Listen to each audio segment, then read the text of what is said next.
while the students tune in on the generation gap. There's an electro-charged meeting of the minds. A high-speed computer accidentally drains its brain into a not-so-bright campus clown who becomes a socket-shocked human computer. Now the tennis shoes are on the computer, and the laughs are on the establishment as they try to cash in on his super brain. This high-speed computer game is programmed for fun, geared for action, and set to beat the establishment. Welcome, everyone, to the Medfield College Film Society. I'm Jeff Crawford, and I'm happy to welcome you to Season 2 of this podcast. I would like to welcome my society members along with me. First, in the mountains of North Carolina, Mr. Andy Brown. How you doing, Andy? I'm doing well, Jeff Crawford. I'm so excited to be here this evening, and I'm excited to talk about this film. It's always exciting. We've had a great summer of movies, and Andy, you got to pick the last one. How does it feel to pilot one of these episodes yourself? It was not easy, but it was a lot of fun, and I'm looking forward to the next time I get to do it. Well, I'm sure that will happen. Now, down to the swamps of Central Florida we go. Michael Crawford, how's it going tonight? It is going well, rested and relaxed and ready to go. And to the Queen City of Charlotte, North Carolina, is Mr. Robert McSwain, the founder of our podcast. Robert, how's it going? Season 2. Season 2. They said it never would happen. That's right. We're here. We're improved. We have all kinds of crazy new features and catchphrases. Not really. Yeah. But anyway, it was a fun summer, though, to go into these different movies and kind of different, a little change of pace. But I'm glad to be back in the world of the feature film. Boys, did you have any favorite moments of the summer? As always, I take great pleasure in introducing people to the Mouseketeers at Walt Disney World. Because I'm a bad person. Yes, indeed. Well, I take great pleasure in introducing people to Ollie Hopnoodle's Haven of Bliss, which got completely panned on Twitter. One of our loyal listeners said, "I don't think I can do this, guys. Sorry." I love that it had a rep in advance. There was already trepidation. People That's just had like they couldn't even remember why, but they just had this sort of lingering caution about Ollie Hopnoodle. I take no pleasure in introducing anyone to Descendants, so I apologize. And it was great to have Joey Kramer on for an interview. We'd like to thank him again for his time being with us. That was a lot of fun. Woo-woo. Yes, it was a real pleasure to sit down and talk with him about some stuff. All right, so here we go. Season 2, press play. Michael, what are we watching tonight? Tonight, we are watching the 1969 Disney classic, The Computer Wore Tennis Shoes, starring Disney legend Kurt Russell as Dexter Riley, Cesar Romero as A.J. Arno, and a bevy of iconic character actors, including Joe Flynn as Dean Higgins, William Schallert as Professor Quigley, Alan Hewitt as Dean Collingsgood, and Richard Bacallion as Chile. It also, incidentally and randomly, features legendary voiceover actor Frank Welker, yes, Megatron himself, as Henry, one of Dexter's pals, and another prolific voice actor and Disney veteran, Pete Renaday, as a cop, Lieutenant Hannah. Now, you may know Pete Renaday as the voice of Henry, the host of the Country Bear Jamboree. He was also, I believe, Captain Nemo on 20,000 Leagues Under the Sea, and also involved in Discovery Bay, among other things. So a lot of talent there. Wow. The film, yeah. And we got to return to Medfield College, you know? Yes, absolutely. The film was produced by Disney legend Bill Anderson and directed by Robert Butler, who has an enormous list of film and television credits, including the original pilot for Star Trek, which I was surprised by. For Disney, he directed The Barefoot Executive, Scandalous John, Now You See Him, Now You Don't, and Hot Lead and Cold Feet. A Don Knotts classic. It was written by Joseph McEvedy, who was an assistant director on many Disney films, including Mary Poppins, and who also wrote a number of Disney films, including the entire Dexter Riley trilogy. The film tells the story of Dexter Riley, a below-average student at Medfield College, who, after an accident during an electrical storm, becomes a living computer. And is this the first installment of the Dexter Riley trilogy? Yes, this is the first of 3 Dexter Riley films that Kurt Russell made for Disney, each one involving some superpower that he obtains from a scientific mishap, and hijinks ensue, obviously. And then it's around the time he does the Haunted Mansion special as well, right? Yes, in fact, I think it's the same year, I want to say. Maybe not the same year. But it is around the time that he does the Disneyland Showtime episode, where they go through the Haunted Mansion with the Osmonds and E.J. Peeker. Who's E.J. Peeker? I was hoping you'd say that. Yeah, thank you. And as you mentioned, this is another movie with good old Medfield College, which first appeared in The Absent-Minded Professor, which you can learn more about in the inaugural episode of our podcast. But all the campus scenes this time, aside from the first establishing shot, were filmed on the Disney lot in Burbank, with the students hanging around outside the old animation building and on the porch of the commissary. And one last interesting fact is that the static photograph that they have outside the window of Dean Higgins's office is the same image that they used for the view from Walt Disney's fake office in episodes of the Wonderful World of Disney TV show. So they used the same prop for his office here. I would like to add that Robert Butler and Bruce Belland were on tap for the music and the song, the computer wore tennis shoes, and they were also responsible for Bo Nix. Oh, that makes so much sense. So I have a question for Andy. Andy. Yep. Yes, sir. I'm assuming you haven't seen this before, right? That's correct. This was my first time. Okay. So now that you've been through a year of watching these movies, and especially some from this period, did you have a sense of some of the vernacular? I mean, there were some of the same actors from Absent-Minded Professor, maybe some other movies thrown in. Did you kind of say, I don't know what's happening here. I know what I'm in for. That's a good question.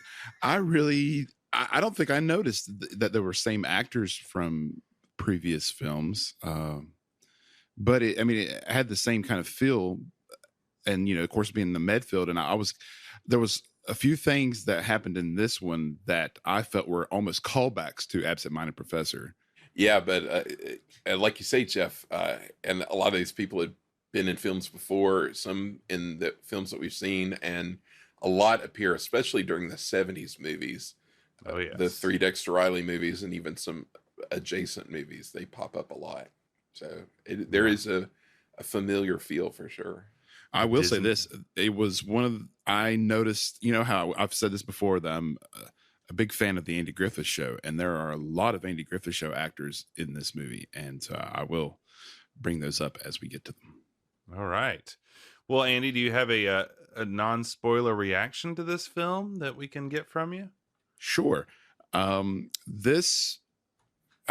was disappointed that there was not more. The title was misleading. When I went into this movie thinking this is going to be like a computer sports movie, and so simply sabermetrics movie. Yeah, it was. So the title is very misleading. That's a complaint of mine. But this was a movie that I connected with on many ways because in my profession I work with computers, and so there are some things that I really just kind of in a way not really hit close to home, but I don't know, it was just kind of familiar feeling. So yeah, we'll get to it. All right, well, we should get to it. Let's go into the world of the computer wore tennis shoes.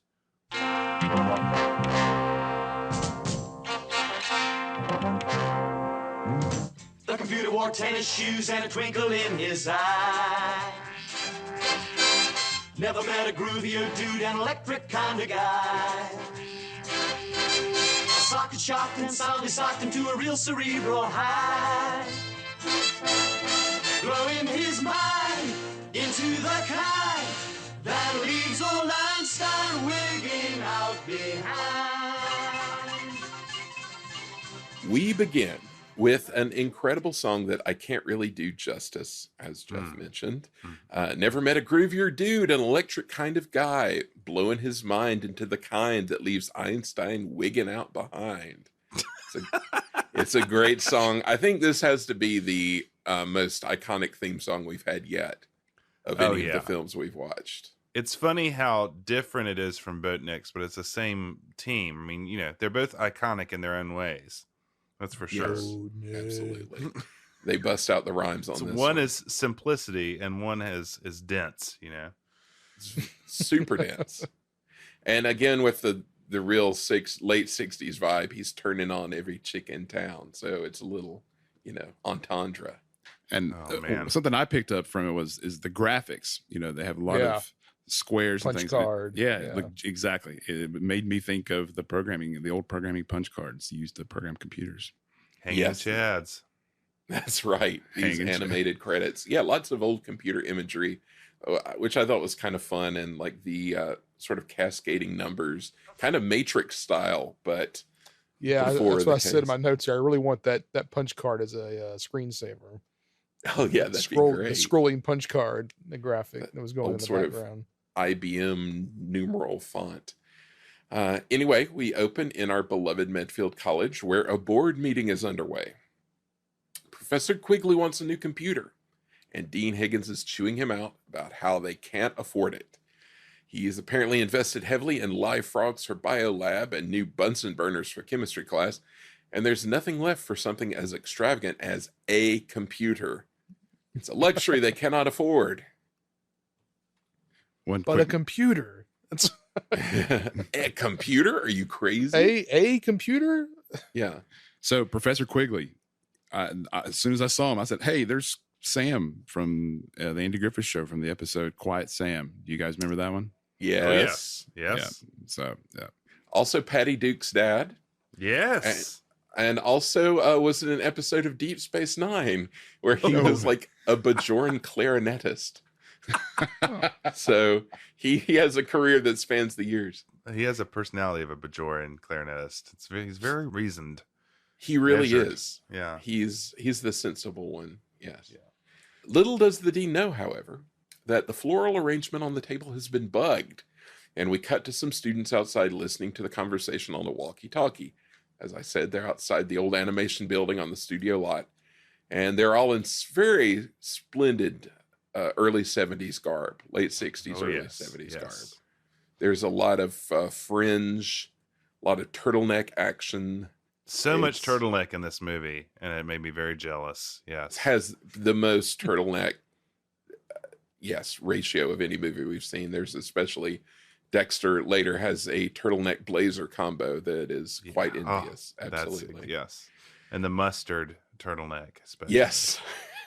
Absolutely. Lots of earth tones. Back in the meeting, Quigley says that State gives an entire course in computer technology that Medfield must modernize or fall behind. Regent Dietz, who is ancient, is barely able to stand up and says modernization isn't everything before collapsing again. Sit down, old man. Yeah. So this is the Medfield College of Technology, correct? Yes. Not much technology. Well, they got those live frogs and the they got the frogs though, so that's good. But I mean, it's when they cut to this, it feels like we're coming way into the middle of something, and we should know these characters, especially the ones outside listening in. That's why I asked if this was the first of the series. It just feels like a familiarity that they're giving you that you don't have yet. It's like, who are these? That's a really good point. Yeah, it would make much more sense if it was the second or third and you already knew who all these people were. That's a very good point. As we see, Higgins says the college budget is in trouble. The bankers won't even return his phone calls. There's unrest everywhere, and it's tough to be a dean. There's unrest. The students are still listening in, and they're clearly on Quigley's side, and we see why when some of the regents start talking about removing the dead wood, the quote-unquote ne'er-do-wells who should be expunged from the college to keep Medfield competitive. 60s, man. Yeah. To which I ask, what are your admissions policies, Medfield College? How do these people get in there? You can't kick them out after the fact. But Quigley sticks up for the students, saying that the not gifted students have the same needs as the gifted students. And he wants to capture the imagination of the students. But Higgins has a list of kids he wants to put on probation. He reads the list, and this is how we meet our heroes, Dexter Riley and his band of pals. That man's all hate, says his friend Skylar. The kids say they'd love to somehow get the computer for Quigley, which would also send Higgins through the roof. But the computer costs $10,000. Oh, my goodness. Yeah, unthinkable sum. Shazam. Well, I did the inflation on that. It's roughly $70,000 in today's money. Oh, wow. For a single computer. Yeah. That's about right. Hey, but you guys also notice that they kicked out Keith Richards? Yeah, I got that in my notes there. That was one of the names. I was like, whoa. I mean, that makes sense. Yeah. It should probably be Yeah. Especially in 69. I'm sure he was really yeah. You want to talk about a ne'er-do-well? He never comes to class. Dead wood. So the computer is being sold by AJ Arno, who's an investment big shot in town. Oh, boy. Here we go. How many investment firms are in this town? I know. Well, this goes back to Absent-Minded Professor, where we're wondering exactly how big is Medfield and how much action is going on around town, because like Alonzo Hawk had all those big bets coming in on the high school basketball game. So who knows? Laying the bets with AJ. AJ's like the upper crust kind of Alonzo Hawk of Medfield. So Dexter says he used to be a janitor at Arno's company, and he thinks they could talk Arno into donating the computer to Medfield outright. Makes sense. Sure. So we cut to Arno's office, where Whistler's mother looks on. Which is a nice touch. Arno says he loves Medfield, but he's already giving them $20,000 a year, and he couldn't throw the computer in on top of that. But after a big moment of performative contemplating, he says he likes their spunk. And if he really thinks about it, he might be able to work something out. And I might be wrong, but like he doesn't have anything but Whistler's mother on those walls of his office. That's like it. It's like Yeah. That was suspicious right there. Yeah. Yeah, something's definitely up there. Mid-century paneling. Also, I'll say that Arno has like weird Latin American Walt Disney vibes. Yes. Yeah, he was just giving me those Walt vibes throughout. He's being Walt the vibes. big fluffy businessman with his friends in his office. So after the kids leave, Arno opens a secret door in his office, Batman style. Right here's where the movie changed for me, because I'm thinking, this is just, I did not know, first of all, this was a crime related movie at all. And so as soon as Whistler's mother separated and the song, that little music cue was played, I was like, oh, I was immediately in. I was like, this just went a different direction than my expectations. And so I actually got very excited at this point. I can't read you, Andy, man. I was sitting there watching this going, Andy's going to think this is so stupid. I've lowered my bars so much. We've dragged Andy's bar down. Everything is relative. Incidentally, the director of this movie did direct a bunch of episodes of the Batman TV show. So I wonder if that's where the hidden elevator came from. But, yeah. I think in my notes I put, this just got interesting is what I wrote down. Yes. Well, clearly there's something going on, because the elevator takes Arno down to what is obviously a nefarious counting house for illicit activity. There's a real beauty of a giant computer that the computer tech switches on, and it begins reporting the earnings from all their criminal enterprises. Arno tells his assistant not to send the promised 20 G's to Medfield, that it's all taken care of. So, back at Medfield, Quigley's computer lab is being filled with a ton of computer equipment. Computers were very complicated and come in lots of parts, apparently. There's a timely Cold War joke about how Quigley is such a slave driver. If he had been in charge of that Russian 5-year plan, they would have made it. They also make a joke about how next time they'll do something easy, like hijacking a Cuban airliner. Whoa. Yeah, Whoa. it seemed maybe a little too soon, but Easy, Yeah. easy. Oh boy. Really, there are a couple of jokes in this movie that I'm like, man, they're topical in this one, man. so I want to add something here. So first of all, they say this was this is a hand-me-down computer. Yeah. So yeah, okay.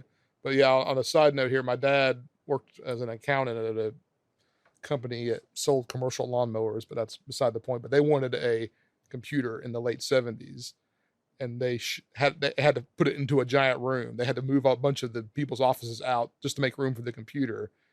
And they bought it from WBTV for 10 grand. And he said it never did anything. It just sort of sat there and whirled and made noise, and everyone was like, oh, that's our computer. So it was just bizarre, like, need for giant computers back then. The secondhand computers you get from WBTV. I wonder what WBTV was doing with a computer. I don't know what they needed a giant computer for. They needed it to compute Mike McKay. Yes. That's for the 0.001% of our listeners. So Dean Higgins shows up in the computer lab, and he silently shoves a letter in Quigley's face. It's from Arno saying how much he loved talking to the students, and in lieu of his typical $20,000 contribution, he's sending the computer instead. Okay. Let's stop there. I didn't understand this. Why? What's his reasoning there? Yeah, I couldn't figure. I didn't get it either. Yeah. Like, they never say that he's like, oh, we're buying a new computer, we need to get rid of this one anyway.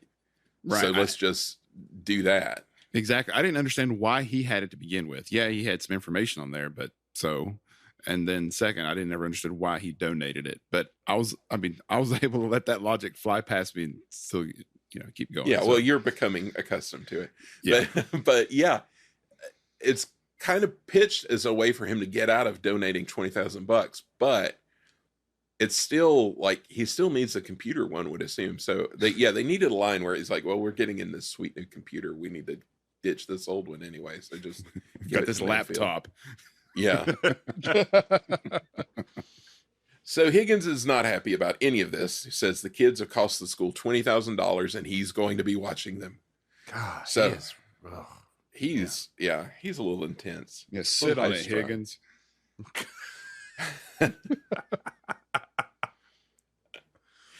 Back in class, Quigley is teaching about computers and talking about how they're an imitation of the human brain, complete with an illustration of how the parts of the computer match the parts of the brain.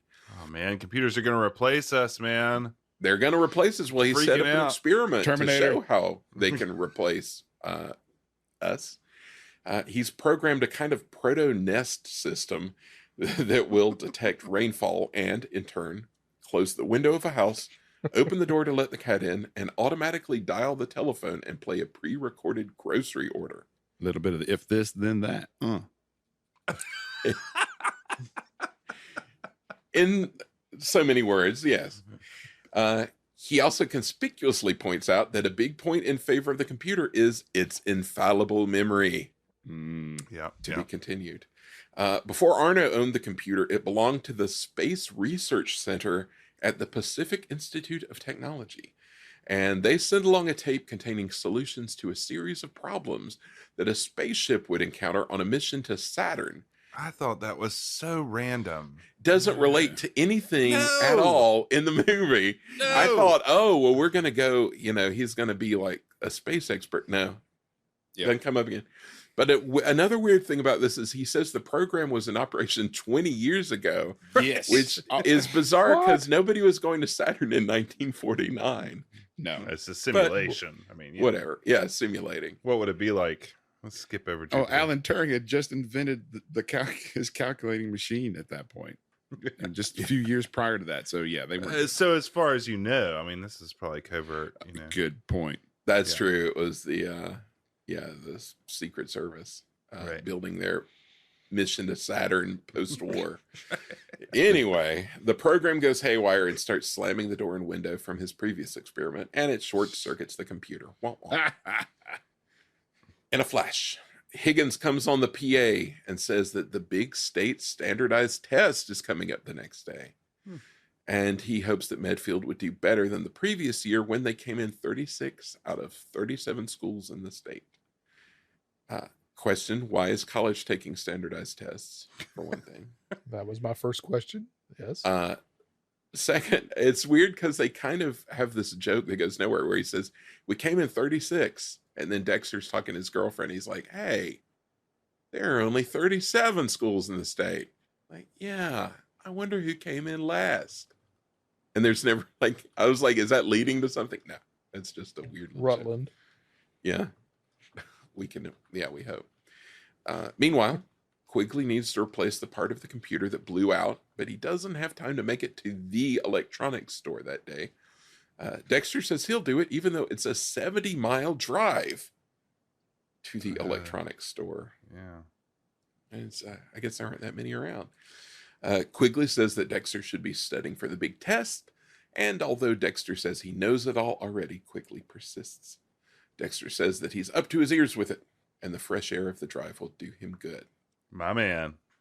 We cut to later in the car, where Dexter's picked up the part. It is pouring the rain, and Dexter has insanely taped up notes and loose leaf paper all over the windows of his car. He's got a pencil hanging from the ceiling by a shoelace and has his textbook up against the steering wheel and is making notes as he drives. It's a don't text, don't drive world. 60s, Yeah. man. You do whatever you want in this course. The rain effect totally looked like a blizzard when I first saw it. Like, it, Yeah, I thought it was that not too. translating very well on screen, but continue. Yes, he's this was before safety was for everyone. I'm surprised it didn't get a warning for this scene alone. Anyway, it's storming badly when he gets back to Medfield, and rain is coming in through the lab's open window, which is not smart. There are electrical cables everywhere and a high voltage sign, and Dexter Yes. is soaking wet. Brilliantly, he plugs the circuit board he picked up into the computer and, tripping over some cords in a puddle of water, grabs hold of two hanging electrical cables. He is electrocuted, and the computer goes haywire, with buttons a blinking and tape a spinning. He is somehow still alive, but the computer is fried, and he just kind of pieces out of the lab. Why was he going to install the part? Why was that part of the job? I know, there's a little extra credit there. It's just Yeah. a little out of his wheelhouse. Yeah. We've already established he's kind of dumb, so I wouldn't go for Yeah. that. Yeah. Robert, I was thinking of you. I know you're building a new computer right now, and so I was thinking of you as I saw this part. I was kind of thinking of myself as well, hoping that I don't fry my brain. And I was just hoping that, keep your windows closed if Yeah. it's raining. Keep the standing water out of your computer room. yeah, that's Please yeah, have exactly. no large lakes of standing water as you put together your computer and plug it in. I'm currently dropping in a couple of 440 volt lines to run my computer. Yeah, don't keep your exposed electric lines just hanging from the ceiling, like, I don't know, just loosely hanging. Later, back in his dorm, Dexter is talking in his sleep. He's giving the same readout we heard Arno's computer give earlier, punctuated by computer beeps. His roommate wakes him up to see if he's okay and says he's been beeping. Burping? Dexter asks. No, beeping. Classic. Yeah, a little edgy content there. They drift back off, and the next day in the computer lab, a crew of computer experts is there trying to revive the computer that Dexter fried. But they're not having any luck. Dexter killed the $10,000 computer. They can't get a spark out of it, man. They can't get a Yeah. spark out of the computer. No. Spark it up, fellas. Quigley is administering the state test, and he points out that it is a speed test. They will be graded on how many questions they answer correctly, which I think is the same for every test ever. But regardless, they start the test, and Dexter's slow to start. But once he gets going, we hear computer noises as he checks off the answers one by one. I like, He his, gets- he, I like he says he's eating the food, though. That's kind of a good little gag. Where he's the loud one. It kind of reminded me of the Mr. Bean episode where he's kind of pulling something out of his pot, or he's taking the test and he's being really loud. Yes, Okay. totally. Yeah. He's not really aware of what's going on around him because he gets quicker and quicker and he's flipping pages and almost accelerating out of control. And this is annoying everyone around him, but he's flying through the test and finally slams it shut loudly. And he seems startled. Everyone else is rolling their eyes and Quigley looks confused. Dexter thinks his watch has stopped because he finished so quickly. So he takes it and like bangs it against the table really hard, which I don't know how that works. It's a sweet watch though. Very 1960s chronometer he has. Then he starts trying to finish his girlfriend's test as well because he just can't stop. After she shoos him off, he awkwardly rocks in his chair a little bit. And then, as Andy says, he noisily takes his lunch out of an enormous paper sack. And he bites into a sandwich, which for some reason is incredibly crunchy sounding. Yeah, it's a potato chip sandwich. Yeah, clearly he's got like Fritos on there or something because it's the Foley is completely out of line with the appearance of the sandwich. Finally, he gives up. And we cut away. So we find Higgins and Quigley talking about Dexter. Higgins is convinced that Dexter cheated on the test somehow, but Quigley is sure that something has happened to Dexter to make him pass the test in 4.5 minutes without making a mistake. They've spent $20 whole on a doctor to come take a look at Dexter. And the doctor calls them over. They take turns looking into Dexter's eye, through which they see B-roll of various computer banks and flashing buttons. This was a great moment for me personally. Yes. That cutaway. Yeah. A quick note: the doctor who examines Dexter is that's Orville Monroe. It was the character name on the Andy Griffith Show, who owned the funeral home. He was also on the town council. No way! I totally didn't pick that up. Yeah, played by actor Jonathan Hull. Then they pull up some kind of scope to Dexter. I'm not sure what it is. And on a monitor, we see a cutaway of Dexter's head with his brain with computer parts, dancing girls, roulette wheels, slot machines, and my favorite, a girl in a bikini getting into a bathtub that is also a car. That was the high point of the movie for me. It's all downhill. Yeah, from it really here. was I a mean, high water mark there. It didn't make any that car. sense. I mean, I'm sorry to interrupt to ignore the lady, but the car is what is that car? It's like a roadster with like Victorian seats, and it's like a double potted. It's something, man. It's wild. It's like if Dreamfinder had a car that was also a bathtub. In the 60s. It's like something from The Prisoner. Yes, it is like The doesn't Prisoner. make any sense Or whatsoever. Willy Wonka, maybe. Yeah, I mean, Also Willy Wonka, yeah. Very strange. And he like gives a shrug to the guys that are like looking at it, like, I mean, it's in my head, can't help it. Yeah, yeah. Would you say that was early pornography on computers? Is that just me? Okay. Anyway, this gets Dexter on the front page of the newspaper and an invite to go on a quiz show to demonstrate his skills. But he doesn't want to go. The other students say he has a responsibility to go, no matter how tough it is. Dexter's convinced it just doesn't make sense. And so, with Dexter on his way to the quiz show, we end Act 1. What will happen next? Let's find out. So, Dexter's a genius, and he's on to the quiz show. So I was a little confused by the quiz show, but anyway, so Dean Higgins is wandering around before the show starts, admiring all the fat cats that have come to the TV studio to witness Dexter's newfound ability. Fat cats like the mayor. Everyone is impressed to see the mayor. Also, Councilman Cooper's there, and Supervisor Straight. And then there's Dean Collins Good. Yeah, I love. Well, this is Alan Hewitt. He was in Absent-Minded Professor as the military guy who was going to shoot the missiles at the Capitol building. So I'm always glad to see him pop up. Okay. Yeah, every time I saw him, I kept thinking of 7, Yes. 6, 5.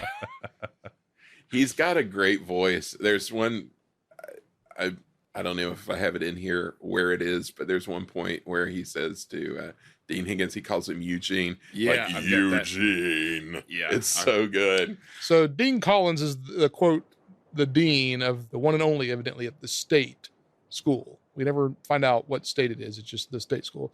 So we last visited Medfield College, and Rutland University, aka Duke, was the villain school out to ruin Medfield. Now state, quote unquote, is the evil antagonist school. And I find it ironic that for the four of us, all of us have some sort of affiliation with a certain school in Chapel Hill, North Carolina, that also has neighboring schools that mirror Rutland and state. So It's I all gotta- connected. That's right. it's all connected. And they keep talking about the tax dollars pouring into state. Just getting mad tax money. This mad tax money happened in 1969. But anyway, so all the major networks are there just to talk to Dexter. So there's this rule in Foley work here. And there's the next scene, Dexter's sitting down in front of all the mics. So the rule in Foley is that when there's a hot mic present, you always have feedback at Oh yeah. the same Feedback. high frequency always. That you have to do it whenever there's a mic in a scene. And I love that the guy steps into frame and just moves one mic and the feedback stops. Yeah. So, I made a note that which you is would very- catch that. very inaccurate. Yeah. Well, there's too much to go into there, but yeah, it's a gag. I had to text Robert about it because. But no, let's go into it because I'm going to go into the weeds here for this one. So, Well, he grabs one mic, right, and the guy moves the other mic for one, right? yeah. So, but for video and audio, you never have monitors in the room.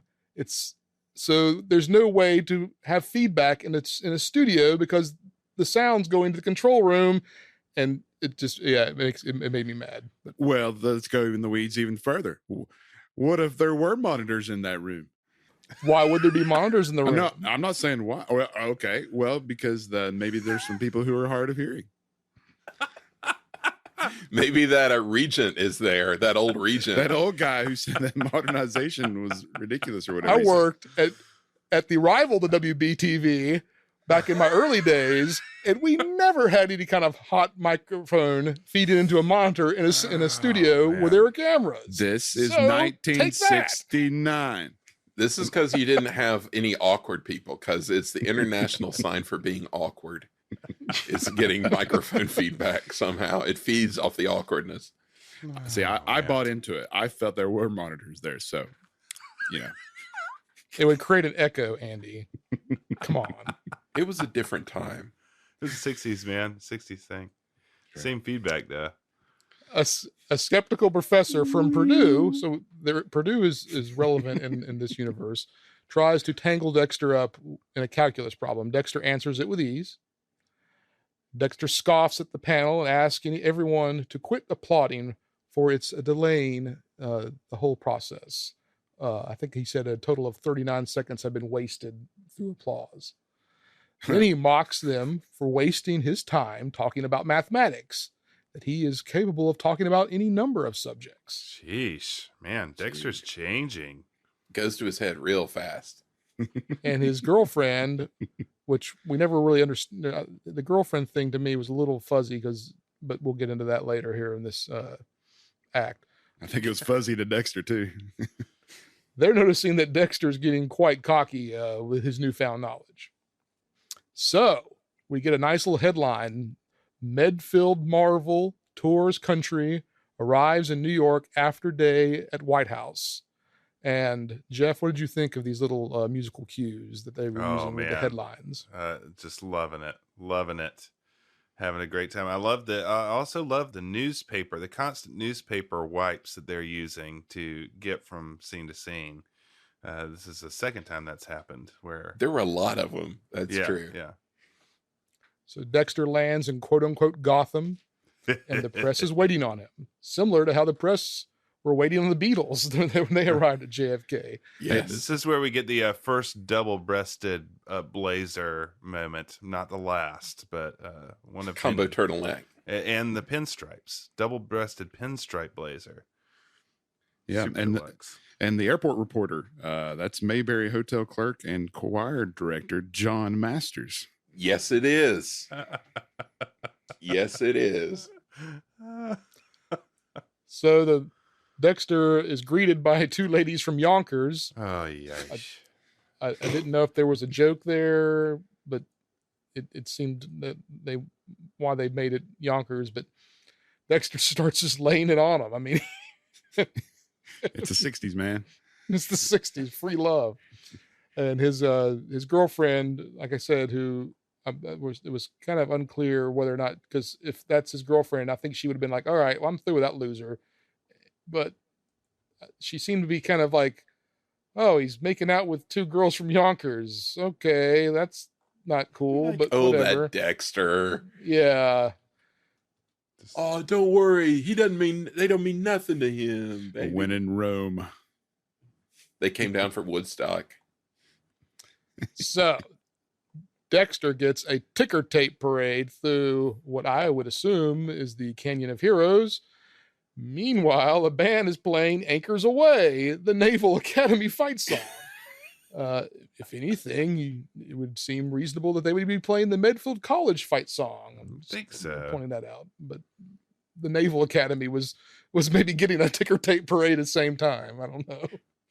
Oh, that's true. It's like a catch-all parade. Just Yeah, Because everybody. it seems like ticker tape parade would be a bigger deal than a guy. I mean, maybe not. Maybe they just did more ticker tape parades. Well, I'm glad you pointed that out, Jeff, because I did look it up because I was confused, because I was wondering the same thing. And it was a huge deal back in the 30s, 40s, 50s, and 60s. And they were throwing them constantly in New York. Anytime a head of state was in town, like there was like the prime minister of, whatever was got one. And I didn't like from some country I'd never even heard of in the 50s. And so anytime anybody was in New York, they were throwing parades for him. So maybe it TV wasn't hadn't so taken off inaccurate. yet, so things were kind of Yeah. slow. Yeah. Yeah. Dean Higgins is watching at home with glee as Dexter parades down Broadway. Higgins thinks Dexter needs to be pushing the school more. Quigley thinks he's pushing it too much. He could have had I'm kind of with Higgins there. He could have had a pennant or something. I mean, Don't be but- with Higgins, man. Don't be with Higgins. Don't be it. You're a Higginite. while Higginarch. Higgins is patting himself on the back, the Universal Encyclopedia, who happens to sponsor the college knowledge program, shows up to talk to Dean Higgins. How did Dean Higgins get to be in charge? I don't understand this guy. So if I Oh, was on man. board with him, I'm not anymore because Higgins goes out and is kissing the Universal Encyclopedia president's rear end. The college knowledge plot finally makes its first appearance in the movie. Yeah, the college knowledge program is weirdly high stakes, apparently. Oh yeah, Yeah. super intense. Quiz Bowl is a big deal in this universe.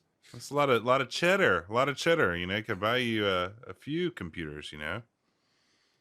Nothing about the basketball team. Just wanted to say. Yes. Meanwhile, back in New York City, Dexter is hanging out at the UN, speaking with UN members in their native tongues. Which it's amazing. It's just a blue screen of him in front of the UN with some people like double clasp handshaking them with a real blue screen again in the double breasted pinstripe suit. It's great. And Yeah. is it common knowledge that French is the official language of the UN? Because I don't think it is. I had to go It do is. some digging on that, but I thought there were several official languages. But Is it really? I think it is, or it was at some point. I mean, well, according to my findings, sometime in the 50s, the Security Council voted in like 5 official languages, Oh, okay. but French was not one of them, I don't think. But it seemed strange that they. So anyway, If you can't speak French, you can get out. that's right. Dean Collinsgood is watching the news as Dexter is attempting to master every language in the world. Collinsgood wants Dexter to transfer. So they can advance their research or solve mathematical equations, or they could do a number of things with Dexter. But the only reason they want him there is to win the college knowledge. That's like the first thing they want to check off the box, is to get Dexter at their school, be it Medfield or State, to win the college knowledge, is not to do anything else. So I thought that was a kind of selfish act, but we'll get to that later. That becomes a plot point. So there's $100,000 at stake, and Collins Good sends for the football coach to come in to help, quote unquote, recruit Dexter, because that makes sense. College coach would be able to recruit an academic, right, to come to school. Sure. They love the jokes about the football program. They love it. That's always gold. Now Dexter is at the Long Street Jewelry Salon, and they're about to cut the Calcutta Blue Diamond. And we get Sidman Van Dyke, a.k.a. the band director from Freaky Friday, doing his shtick. This guy. Yeah. I'm so excited. Mouth popping guy. Yep. See, I was ready for the pop this time because you told me, Michael, that this guy always did the pop. So I was ready. Always got to have that pop, man. I'm so excited. I think he's Signature in a Herbie. move. He's in a Herbie too. So we may see him again someday. So they're doing lots of cuts back and forth in this whole sequence between Dexter on his tour and Collins Good and Higgins watching the tour unfold on TV. Higgins is watching the diamond cutting on TV and patting himself on the back again because they're going to win the college knowledge tournament with Dexter on board. Quickly informs him that Dexter, in fact, has not enrolled in the next quarter. So there's trouble afoot. Where is Dexter going to end up? Is he going to go to State? Is he going to go to Medfield, or is he going to go out on his own? Is this when Higgins is like eating like roast beef or something? He's got like a TV dinner or something in front of the TV. It's kind of gross. Dexter tells the diamond cutter that he's about to mess up the diamond and cut the wrong angle. The diamond cutter scoffs at him and tells him to, he motions for him to leave and makes a swishing sound with his, because that's the actor's whole shtick, is to make noises with his mouth. It's bizarre. And then he pulls out with a blade and I guess this must be common knowledge for diamond cutters. So if any of you listeners who cut diamonds for a living, let us know if this is accurate. He hit it with like looked like a bottle or something. I mean, and it shatters into 1,000 pieces. Who knew there was such a difference between cuts? That's a pretty big difference. I like how he's got his like little diagram of like where he's going to cut and everything, like a little blueprint. This makes me nervous. This scene makes me like, I remember as a kid, it always made me like really nervous because they build it up as like, what's going to happen? Right. I wonder who's the world's most foremost diamond jewelry cutter now. I don't know. Just made me wonder that. It's like, that was a big deal. I mean, is it a computer? Maybe we can, it's a computer. $10,000 computer. Maybe we can interview them. Yeah, let's find that guy or gal. We get another headline transition with another great music cue. This time the headline reads, Dexter Riley visits Cape Kennedy, last stop on national tour. Dexter is on the phone with AJ as the Saturn V is launching.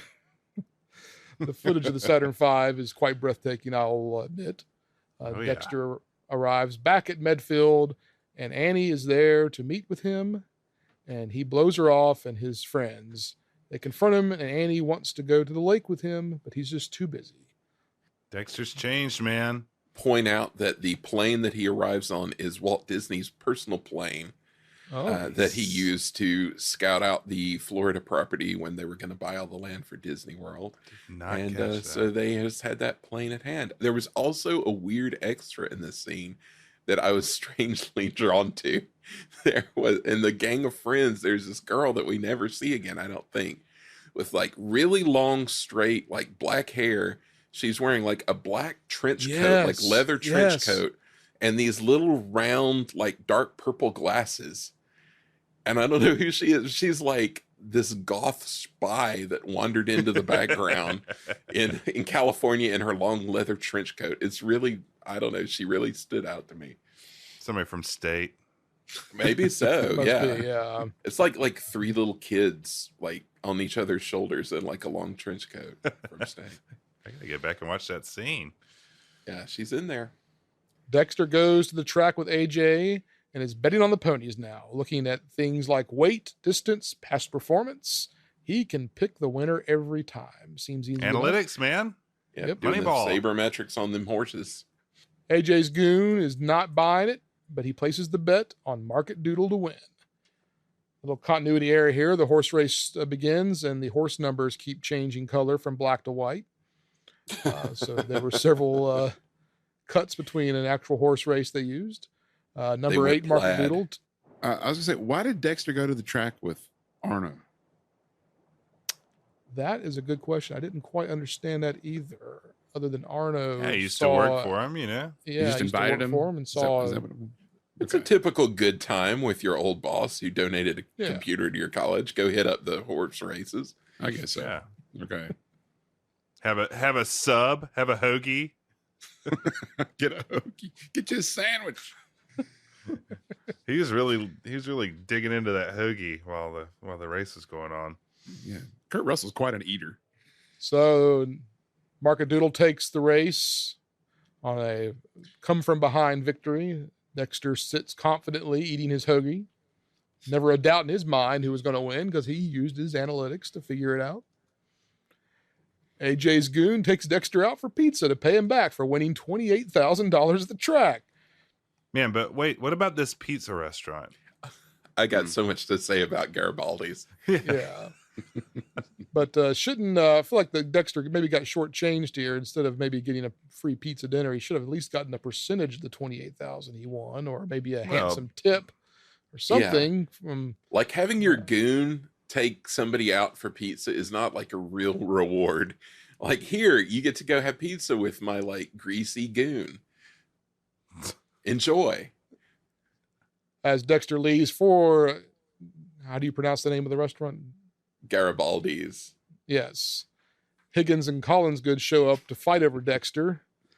A side note, I'll ask Michael for confirmation, but it looked like in the background of the street there, it looked like the Hawk Mansion in the background. Yeah, this is the residential street at the studio. Got Ned Brainerd's house, got Betsy's house, all that stuff is on here. But I'll say that first, Garibaldi's is an awfully swank place to go for pizza. Yes. Oh man. Yeah. As in that there's valet parking and like chandeliers and stuff. Yes. Also, you go in and immediately there's an enormous room of gambling. Right.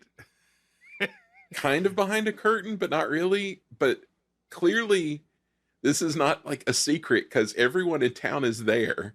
There's valet parking for the gambling place, and it's just kind of wide open. It's like the Canto Bite pizza parlor. Yes, it is. Dexter pulls up in a 1969 Mustang Mach 1. Higgins rolls in with a VW Carmen Ghia, Nice. and he has to have a bungee cord holding his doors shut. And Collinsgood shows up in what appears to be a 69 Lincoln Continental because of all the state money. As Michael points out, this is no regular pizza joint. This is a gambling establishment with an enormous gambling back room. But it's not really even the back room. It's kind of like the main room. And I'm thinking at this point, I'm like, what are Medfield's like vice laws? Because we've got horse racing, we've got this huge gambling thing. And at first I'm thinking like this is a legal establishment. I'm like, what's going on in Medfield, man? Higgins and Collinsgood roll in, realize that it's a gambling joint, and immediately a raid takes place. And they all get arrested with Dexter and AJ's goons. This cop that comes in, I don't know what was up with him, but he sounded like he was drunk. Like I couldn't tell if they were trying to make a joke or something. He sounds really weird when he's like, you know, telling everybody to stay still. But I keep going back to the fact Garibaldi's is the worst criminal front ever because it's like the most obvious thing I've ever seen. They got good pizza, though. Yeah, apparently Great, best the in best town. pizza. Come for Yeah. the pizza, stay for the gambling. I hope they serve the pizza on like a roulette wheel. That would be like nice theming. Dexter is sitting in jail now, realizing that he's made some wrong decisions, hanging out with AJ in a dangerous underworld of Medfield College, or whatever, the town of Medfield, I guess is where they are. Collinsworth and Higgins are just to the cell next to him, and they're fighting over who's going to get Dexter now. And everyone wants to take advantage of poor Dexter. This convo gets deep. This is a deep convo with him and Chili. Yes, I wrote that too. Everyone's just out for himself. It gets very real. It's like, yeah, you stick with me, kid. Yeah. Well, who are you looking out for, man? Oh, yeah. After a heart-to-heart with AJ's goon, Dexter finds out that he's been bailed out. As he walks out, he notices that his friends have all come to bail him out. And they're the only ones doing an unselfish act. They are ponying up their own money to help Dexter out. He realizes who really cares for him, and he decides to join the college knowledge team with his friends. And that wraps up what I believe was Act 2.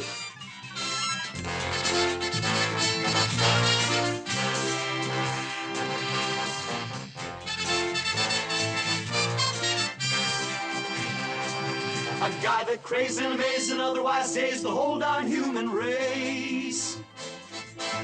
Made in the news, paying his dues. That turned all uptight, that out of sight, totally together computer antenna shoes.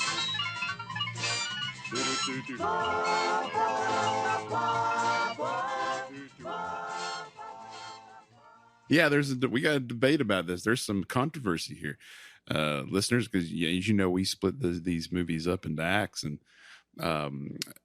we're doing this episode a little different. You may notice where one of us is kind of taking each act, and so it was my privilege to get to do the third act.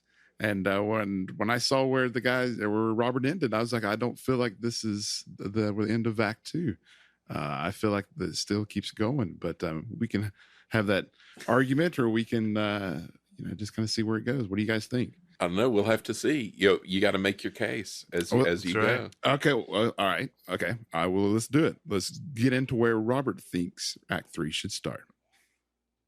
Act 3, according to Robert, starts with Dexter just reading encyclopedias like nobody's business as his friends time him. A strange alarm lets them know that someone's there. What was that? It's a fire engine siren. Yeah, but why? Like a big siren on the wall for the doorbell. I love all the decor in, like, they're not in a dorm. They're all like living in like a house, and it's got like super 60s decoration everywhere. They got like a Jefferson airplane poster. Yeah, which I thought was really far Place out is happening, man. Yeah, really swinging joint. Yeah, so that alarm goes off, and it's Professor Quigley, who just stops by and says he needs 3 more students for the college knowledge panel. And the dean has already given his own suggestions for great candidates, but Dexter suggests 3 of his own friends. In order to keep Dexter happy and prevent him from leaving Medfield, Dexter's friends join him as the Medfield Lions. Have they always been the Lions? This was the first I had heard of it, because I don't think they mentioned it in Absent Minded Professor. So, okay. Yeah, this was a first. Yeah, and there's definitely a color scheme change that goes on, but yes, definitely. Okay, yeah. So the Medfield Lions are taking on the Lockhurst Bulldogs. And Dexter says it doesn't look good for him to keep answering all the questions, so he tries to get his teammates to answer using information that he provides. However, they just get confused, and Dexter says that that's the last time he'll do that, as we see the newspaper headlines showing Medfield winning and moving on to face Patterson College in the quarterfinals. Now let's fast forward to that match, and Dexter identifies some fine art paintings. And one particular one is a nude descending a staircase, and to which one of his friends says that it would never make Playboy. Goodness. I couldn't believe that. I couldn't believe that joke. it's happening. Yeah. Yeah. Man, they're getting edgy after Walt's gone, man. Yeah, truly.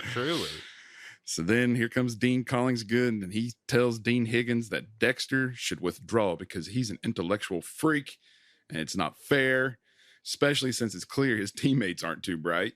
Dean Higgins dismisses this request and uses it as a chance to kind of poke at his rival. Then, as Medfield takes on Franklin in the semifinals, AJ Arno is watching on TV. Why is the mob watching the college knowledge tournament? Hey, yo, quick, turn on the college knowledge tournament. It's going to be good today. Self-enrichment, boss. Maybe they had some money on it. I don't know. Yeah, maybe so. Like laying bets on the college knowledge. A lot of action in Medfield. Yeah, That's right. That's a lot of eyes. But they're betting against Alonzo Hawk. He's betting on. He's right. not seen, but he's there betting on it. Mhm. While correctly answering a question about cider, Dexter begins repeating Applejack, which puts him into a mechanical trance where he starts spouting out apparently random words and beeps and boops and figures. But in reality, it's just a callback, earlier in the film when we found out that, that AJ Arno had been running the gambling dens and Applejack was his code name. So Dexter got triggered with the Applejack term and is now spouting out all this private information while on television. Arno, of course, freaks out, and I think he's getting tailored, isn't he? Yeah. Yes. He's getting a he's getting tailored his suit. Yeah. Nice tailored suit. Nice. going on. As and as soon as he notices he has his operation shut down, and says they need to put that kid on ice. Oh, yeah. Yeah. Got that again. So now we know this guy's tough. And he instructs his right-hand man, Chili Walsh, to kidnap Dexter. Chile. And Chili. Then later that evening, Chili catches up to Dexter, who's, they're friends and they're buddies, but now he kind of he's a little bit tougher with him. And he says, Dexter, you're coming with me. But Dexter was on his way to Annie's. And anyways, Chili takes Dexter to this house in a remote location. Now, Annie, who for some reason reminds me of Liv Tyler in That Thing You Do. Yes. And Yes. she has about Perfect. the same acting range as Liv Tyler. Sorry, Liv. Zing. Yeah. The others, her and the others report Dexter missing to the police. Dean Higgins is convinced that Dexter has been kidnapped by Collingsgood, who's quickly dismissed by Lieutenant Hannah. All that taxpayer money, man. Just dismisses it.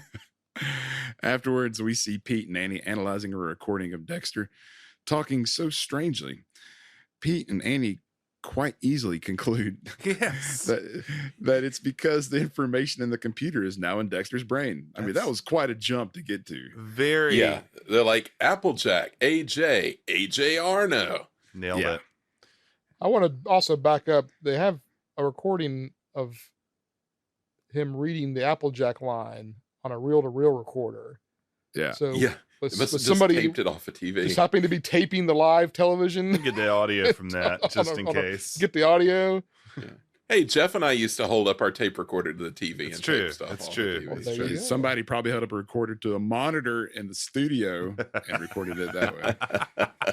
Probably so. 'cause- That's how you get the really pure audio. That's Yeah, right. yeah, Nice it's and clean clean. up. Yeah, and old Pete comes on strong here. He like factors in just all of a sudden it's just Pete time. I said it's like the young Lucius Malfoy Chronicles. Yes. Yes. Yes. Yes, it is. Yeah. So they figured out that Applejack stands for AJ Arno. Easy, And there's a good easy. gag. Yeah. And there's a good gag here with Skylar, who walks up to them and says hi, but is just completely ignored until Pete tells him to take the tapes to the police and explains the whole situation to him. And then so Skylar goes to the police station, and as the lieutenant listens to the tape, and Skylar tries to explain to him, and both the lieutenant and his partner just don't seem convinced as the other folks. I love at the end of the scene when Skylar leaves, one of the cops says, "You ever seen anything like that before?" Like, nope. It seems like I found it weird that they're being so dismissive of the that Dexter's missing. He's mopping the floor in the college knowledge tournament and goes missing. So every school in the tournament ought to be a suspect at this point. And they're like, nah, it can't be the mob boss. I mean, he wouldn't be tied up in any of this. I thought but There isn't a list of usual suspects for a quiz bowl kidnapping, apparently. And also, it's so, again, I mentioned him before, but Pete Renaday here as the detective is weird to see Henry the Bear from Country Bears Yes. doing detective work. Very good. So Pete and Annie follow one of Arno's goon, happens to be Chili again, to the house where Dexter's being held. They sneak around the lookout and see Dexter picking winning horses from the newspaper, and another goon's calling the bets in, all while eating from a large bucket of fried chicken. Yes. I love this bucket of chicken with like wood grain on the side is so good. Now, I was curious why I didn't understand that until I rewatched this scene the second time. And he says, now the only reason that Dexter's helping out and helping him out with the bets and stuff is because if he doesn't pick the winning horses, then he doesn't eat. And so I was like, okay, I remember being hungry a lot in college. I'd go along with that. Yeah. There were things I would have done in college for a bucket of chicken would things I do involve now for a criminal bucket of chicken. enterprises. Say, for sure. college. Yeah. So yeah, the movie it kind of has a little dark, humorous turn right here as Dexter's, of course, looking like a chipmunk with his cheeks stuffed with that sweet golden fried chicken. He overhears the henchmen talking about how they're supposed to kill him and send him to the pretty bottom casual of the about it lake. too. I mean, Yeah, but then they're like, "Oh, we'll just go fishing afterwards." Yeah, but he's like, "Is it in we're not in season yet." And you're like, we'll risk it. Yeah, they're worried about. Yeah, one's worried about getting caught by the game warden after they just dump off a body. Yeah, we're here to dump off a body and do some fishing. So back on campus, Pete and his friends, who aren't afraid of a couple of bullets in the old gut, figure out they need to do something and they can't rely on the police. Pete tells Henry and Miles that they still have to show up to the college knowledge panel to represent the team. Now, here, that to me is where Act 2 should have ended, because now you've got Dexter is missing. If you follow the patterns, it's like, okay, Act 1 sets up everything. Act 2 puts them in the worst position possible. And you're like, how are our heroes going to get out of this situation? Then Act 3 is how you resolve all that. So that's my argument. That's where Act 2 should have ended. When Dexter is missing and they're like, how are we going to get him out of there? So, But then you wouldn't have gotten to talk about the fried chicken. So that's true. All right. That's good. My argument is that the first act was him becoming the computer. The second act of him overcoming his arrogance and realizing who he is and what he's about. And then the third act is him conquering the tournament. Yeah. So the tournament started when I handed it off to you. So if anybody has a script to the Computer War Tennis Shoes, we'd love to see where the real acts fall. Please let us know. Or a copy of Joseph Campbell's Hero of 1,000 Faces. Check the chapter about Computer War Tennis Shoes. So the next day, Pete and Annie have disguised themselves as painters along with their friends, and they say, But how is this the plan? How The old, we're here to paint the house gag. It worked for Clouseau. But they show up and say they've been commissioned to paint this house where Dexter's being held, and Chili is quite easily convinced that they are legit. Hey, they check out. I made a phone call. And the kids keep painting, but are ready to pounce as soon as there's any sign of Dexter. We should mention that they're painting like olive is, I mean, it's kind of like day glow green and orange. It looks like a blacklit haunted house. And I just wonder where they get the supplies from, let alone It was on sale. Yeah, I was waiting for him to say like somebody's uncle owned a paint company or something because they've got like a truck with like a ton of like It's real like, super painter legit. equipment. They look really legit. Yeah. And like all their like outfits and stuff. But then I love that Chili's just like, okay, you're painting the house orange and green, and you got an invoice, so it must be real. Yeah. The truck had Medfield something on it. It had Medfield Painters. So they stole it from somewhere. Jacked it, yeah.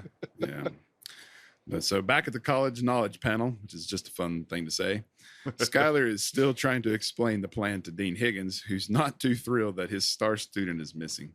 Dean Collingsgood is happy as a clam that Dexter's nowhere to be seen, and as Michael said earlier, he delivers that great line, Eugene, when called a worm. Good. Oh yeah, when he's called a worm by Dean Higgins and is accused of being the one behind this whole thing. What I don't understand is there's a kidnapping taking place from the star of the college knowledge tournament, and they're like, "Yeah, we're going on. We can't stop now." Right. Yeah. It's like, oh yeah. Well, we gotta wrap this up. We Let's cannot let's wait. just do it. Yeah. Just knock this out and go home, kids. Got $100,000 riding on this thing. We gotta get it done. Yeah. Jumping back to the house, AJ Applejack Arno arrives and is PO'd that there's painters there, and he decides to vet them himself, and he makes a phone call. But who would have hired the painters but him? Isn't it his house? Right. Like what? Like no, I don't know. Maybe my boss. Maybe somebody Maybe his hired wife the did mob. it. Called it in. But yeah, this phone call he makes is great because he basically makes a phone call like out of this movie and into Animal House. Yes. Yes, exactly. That's exactly what I've. It's like he calls Peter Riegert from Animal House. You get Sherwood Forest, Robin Hood speaking. Yeah, so I guess they were told to only answer the phone one time and say that they're a real paint company. Yeah, like well, Skylar picked it up before because he was in on it, but then I guess they figured that was that and didn't tell everyone else in the house to be on the lookout for calls from mobsters. Guys. Yeah. Well, now that Arno knows that they aren't real painters, he and his men put Dexter in a trunk to get him out of the house without being seen. But then they're suddenly assaulted by saxophone music and college kids with paintbrushes. And then Pete and the guys accidentally drop Dexter, who's in that trunk. Yeah, they drop him out the window. Jeez. From the second story. Yeah. On his neck. Yeah. Like he's in there with his neck like tilted at like a 90-degree angle. Like snapped his neck. With blood coming out of the trunk. Yeah. Yeah. So they quickly load the trunk onto a truck, and Arno and his boys come after them, and they cue the chase scene music. Oh yeah. Benny Hill music would have been good here. Yes. I Yeah. feel like. A little yakety sax or something. But so Arno and his gang are driving Dexter's hot rodded dune buggy because they couldn't get any of the other cars to start. And so I thought that was pretty clever of them to put the paint in the gas. Oh, was that why? Okay. Yeah. Yeah, they said they had put paint in the gas tanks of all the other cars. So I thought that was clever. It's a good use of paint. You also don't see dune buggies anymore. Right. This is a very classical dune buggy form. Yes. Yes. So the chase begins, and Arno and his guys they begin shooting at the college kids and using what looks like a P-38. Anybody else catch that? I just thought that was strange. I thought, I didn't know it was a P-30. I thought it was a Luger at first, but it may have been just first look. which would have been an interesting choice for mobsters as well. But anyway, yeah, maybe they're tied to the Rocketeer mobsters. Who knows? Anyways, the kids are desperately trying to open the locked trunk containing Dexter while also attempting to slow down their pursuers using the remaining paint buckets on their getaway truck. And must have been some slippery paint because they really made them going to spin out a little bit there. Watch out for that paint. Dune buggy is pretty light. Yeah, but I did want to say I thought it was a rather good chase scene, and there's some great stunt work that happens in there.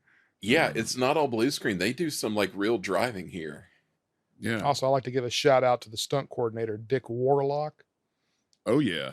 Well, Dick, I mean, he deserves a shout out just for that name alone. But he also did the stunts for the Cat from Outer Space as well. Oh, there we go. Great stunts in that one. Unfortunately, that paint isn't enough, so Pete and the others just start chucking everything off the truck towards Arno until Bradley. Does anybody notice who Bradley was? No. Bradley was little Timmy from Lassie. Oh, yeah, he sure was. Yeah. Wow. Okay. Yeah. So, anyways, Bradley fires up the paint cannon, which is on the truck. I'm not really sure why. This is fun. And just slacks Arno and his men, resulting in them crashing into a haystack and upsetting an onlooking cow. Soon thereafter, the police realized that Skylar was telling the truth, and they go to arrest Arno. So now the pressure. There's a great line there with the cow, though. I thought with AJ, because he looks up at the cow and goes, "Yeah, shut up." Yeah, I have to admit that I was expecting I guess just because it's Cesar Romero, I was kind of, for some reason, thinking there's going to be like a little bit of a Joker thing with the paint kind of getting on his face. And, I don't know. They got him with that red all over. Yeah. So, but anyways, now the pressure's really heating up on that Dexterless Medfield Lions back at the College Knowledge Tournament as Springfield State, led by young Ed Begley Jr., is up 45-0 with time running out.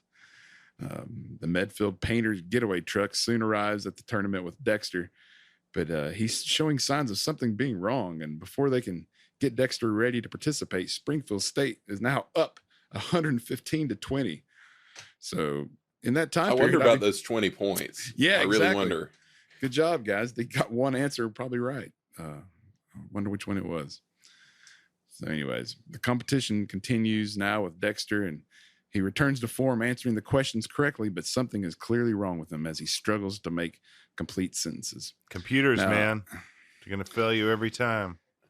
This whole sequence has made me uncomfortable for some reason. This is super painful. Like, it is. Oh, gosh, yeah. He's like red-faced and straining. It is super awkward. The way I would describe Dexter's breakdown would be the kind of like if Porky Pig had a baby with Jodie Foster's character from the movie Nell, and then that progeny was trying to explain what they learned after watching PBS all day. Yeah, kind of like that. That is a vivid picture you paint, my friend, and not far off. Yeah.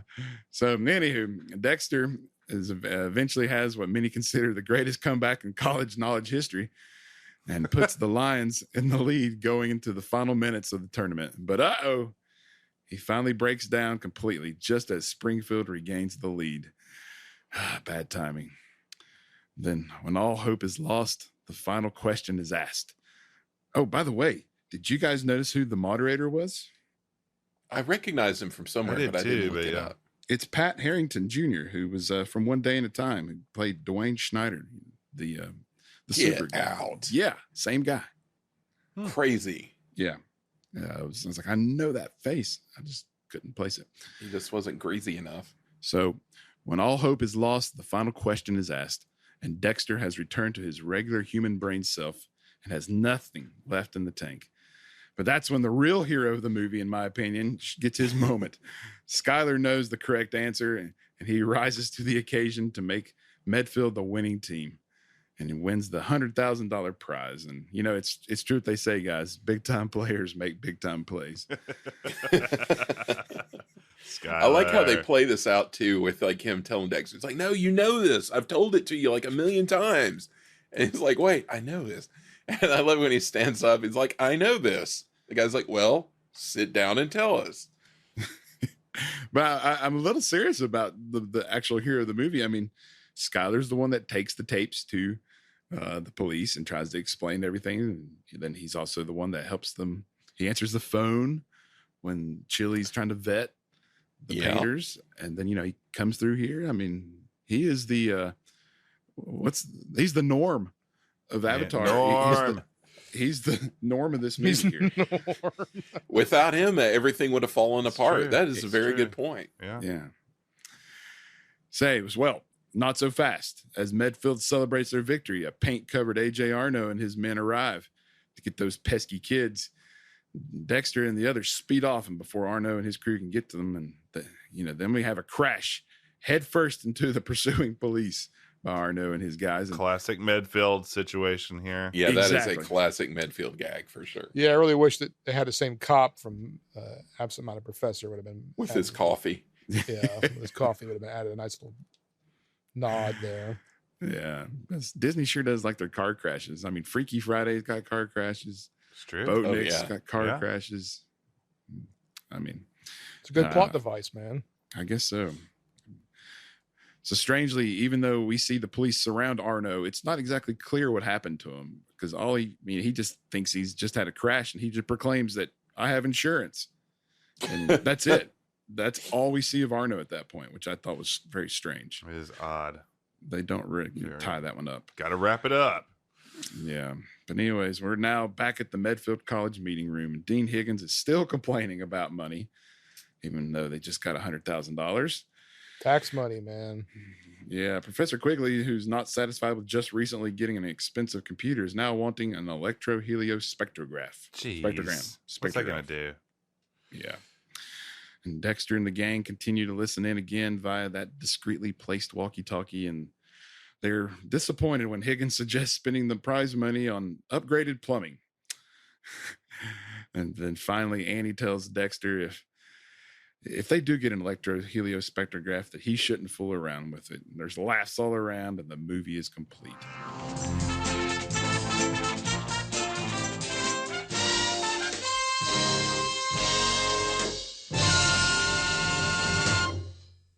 That was really a laugh to freeze frame kind of joke. Yes. Yeah. Yes. Sure. The end. And you said that was done on the studio there at the studio lot. Oh, yeah. Yeah, that's their Those little meeting exteriors. places on the little porch at the commissary there, Okay. where you can sit out and have lunch. I want to jump back to the quiz or the college knowledge thing. Did you guys notice how often they said the phrase, "That is absolutely correct"? No, I didn't. No, I didn't Yeah. pick up on that. They say it over and over, and I just thought that was just a strange thing to say. I don't know. It's interesting. Absolutely correct. Yeah, that is absolutely correct. Until the very last, the only time they don't say it is when Skylar gives the correct answer, and they says the host says, "Yes, that is correct." Whoa. Yeah. This is like, feels like a code or something, man. Yeah, saying exactly. So It's very formalized, the rules for college knowledge. All right. Well, that wraps up the computer war tennis shoes. Gentlemen, it is time now to rate this movie using our specific rubric. Tonight's rubric. Robert, what you got for us? Well, this movie took place in 1969. The style back then was, well, unique, we'll say. And one of those unique styles were turtleneck sweaters.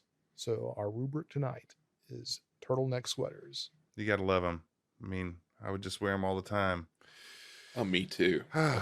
Missed my time.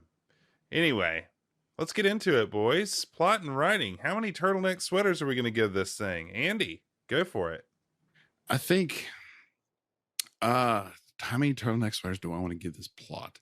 I think there are some elements of the plot as far-fetched as the whole computer. It's like reverse Tron or reverse Matrix or something like that. But I think I'm going to give it I want to give it a 4, but I'm going to stick with a 3. Okay. Robert, how many turtleneck sweaters are you going to give this plot and writing? Yeah, it never was a 4 I never came close to, it was between a 2 and a 3 for me, but I watched it 3 times over and I started enjoying it more the third time. First time I watched it, I thought, okay, Andy's going to hate this movie. That was my first knee-jerk reaction. And then I love surprising you. and then but I'm gonna go ahead and give it a 3 as well. It wasn't quite as bad for a 2, but not certainly never was in the consideration for a 4 for me. So it was never a 4 for Robert. I'll go next, and I will give it a 2 because. Michael? I'll give it a 3. Find it middle of the roadie, and although there were a couple of like weird things that made me laugh, so that's always good in my book. That's really strange. I'm really surprised by these. I'm surprised that I was able to it's not very realistic, but I was able to enjoy the plot more than you guys, which is it's a fun idea, and it's different because I've seen this movie as a kid a bunch, so it's not as new to me, so it's probably not as fresh, but it's a fun idea, and it's I gave it a strong 3. Okay, definitely.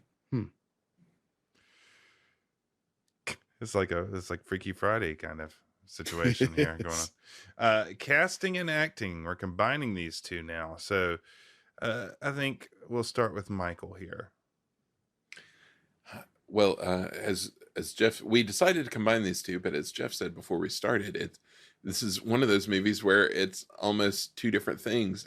I find the casting a lot more strong than the acting, especially among the students. That may be a little unfair. they're all pretty good. There are just a couple of weak links. His girlfriend doesn't really, make much of an impression. But there's so many great character actors in this that it's always fun to see them like goofing around.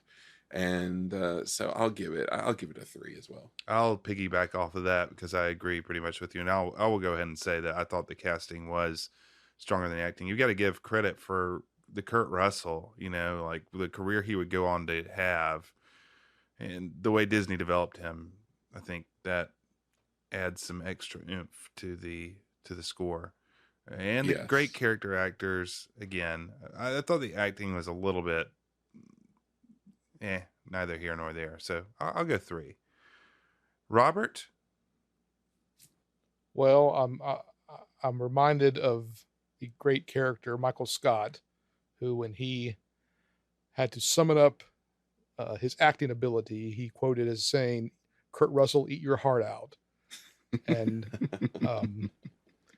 so Michael Scott felt like Kurt Russell was the epitome of fine acting. But I got to disagree with Michael Scott here.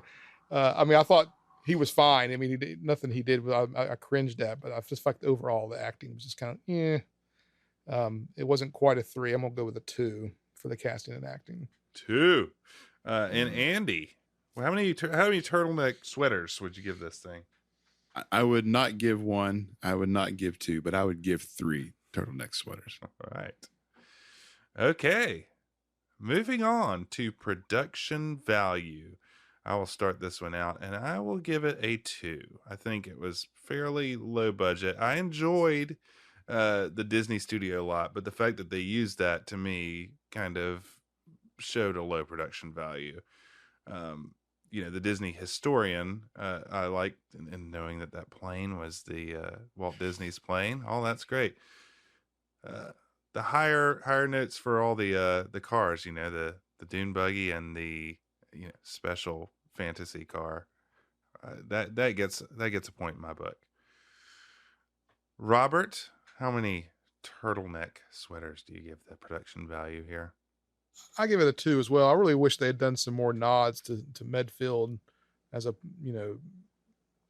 callback to other movies that had used that setting, and they didn't give hardly any besides the name. Yeah, it felt very disconnected from the other. Yeah. So I'm with you.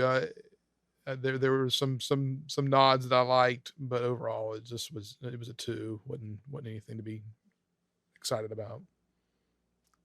Michael? Yeah, I'll go with 2 as well.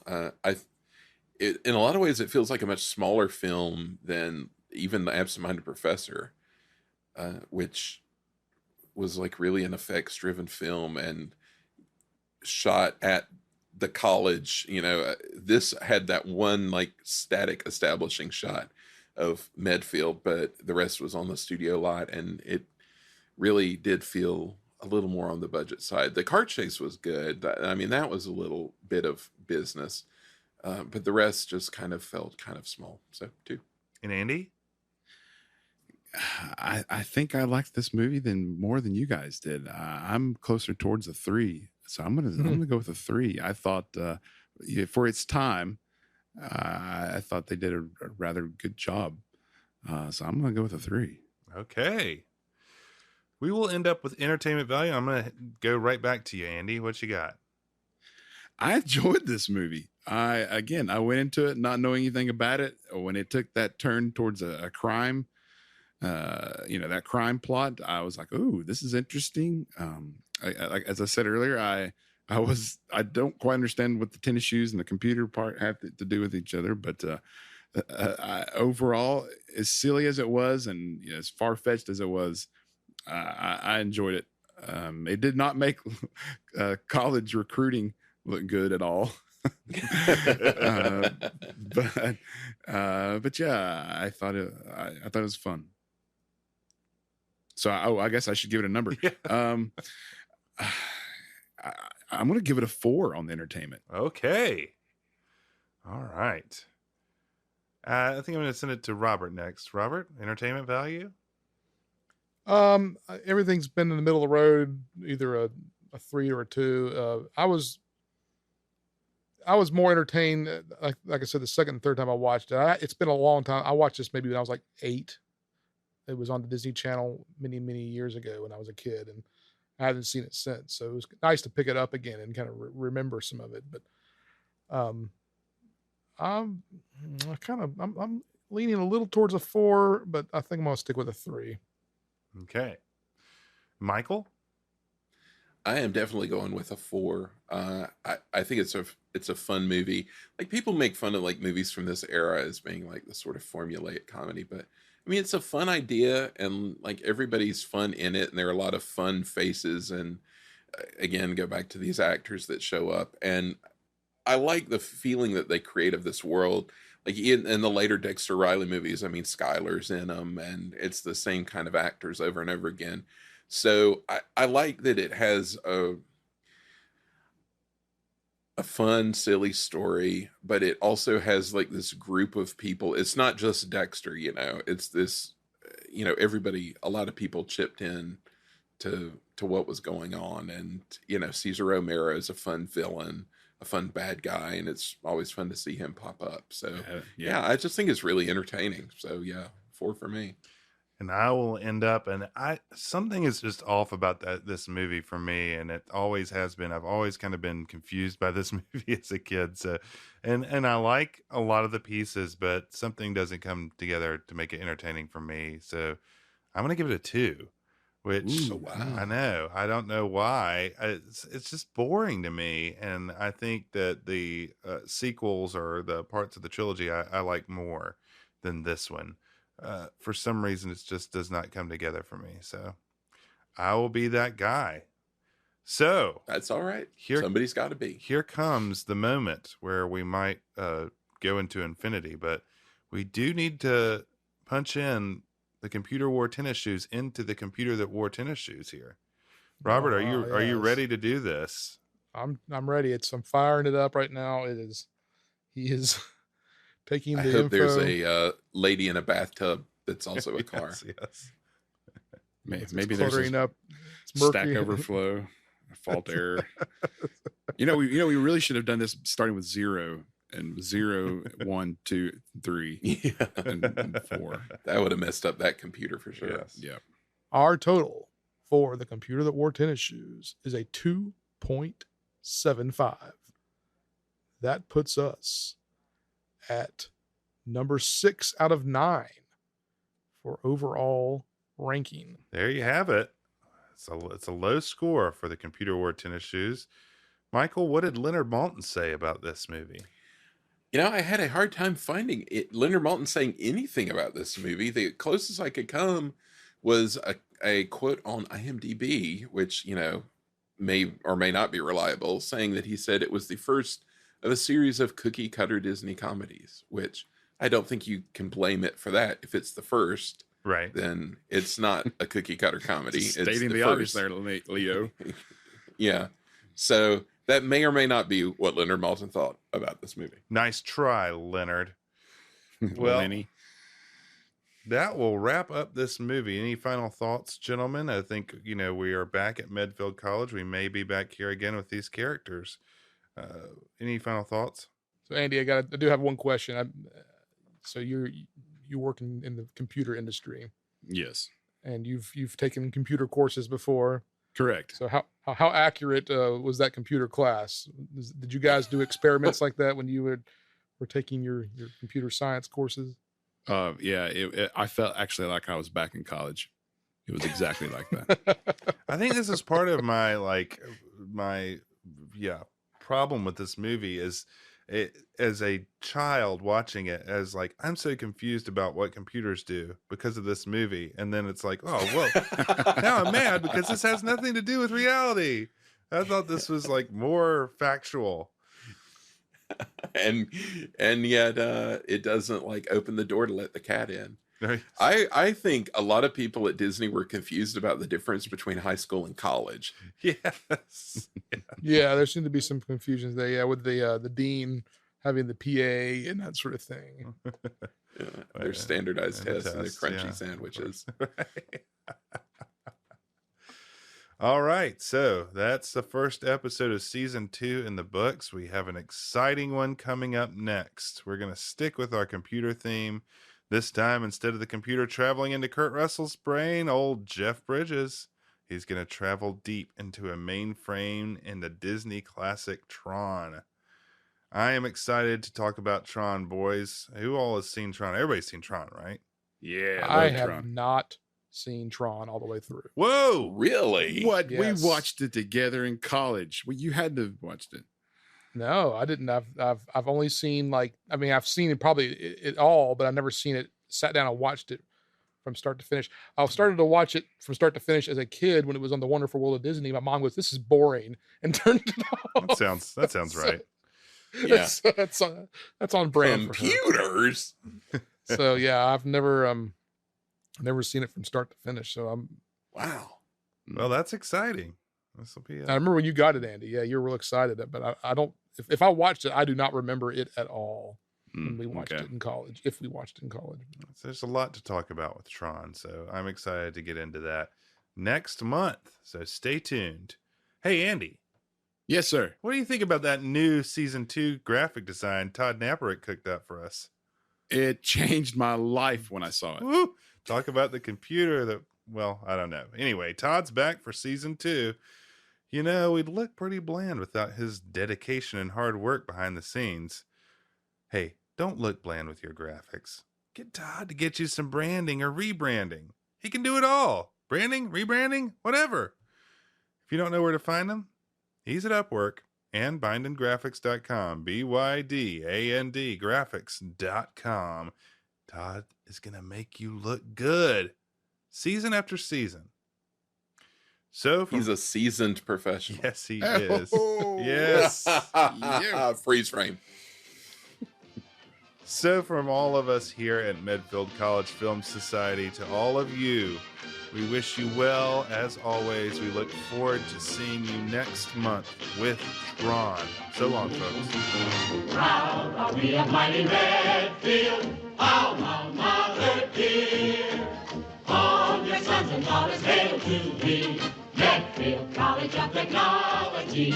And while we hold your banner high, rock, rock, we shout your praises to the sky, rock, rock. For proud are we of mighty Medfield, loyally